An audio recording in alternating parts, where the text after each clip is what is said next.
जय जगन्नाथ सांग माने स्वागत करुच्ची मोर आ गोटे नुआ मिनी ब्लॉग को। ये सकाळु मु गाधे की सब काम सारी सारा पर जाइथिली एठी बाहर को लुगा सुखिया पई।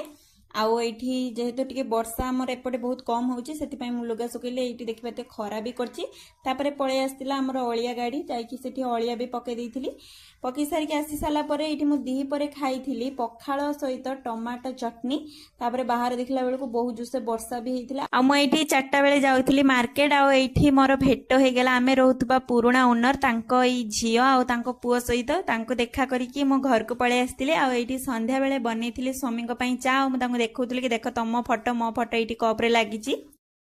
आउ ए कपटा मु तांको बर्थडे रे गिफ्ट देइथिली। आ मु एठी खाइथिली मैगी काहिना मोर चाहा बिल्कुल पसंद नहे कि मु चाहा पिएनी। आ मु एठी मैगी खाइ साला पर मते बहुत ही बढ़िया लागुला काहिना मैगीटा मोर सब बेले फेवरेट।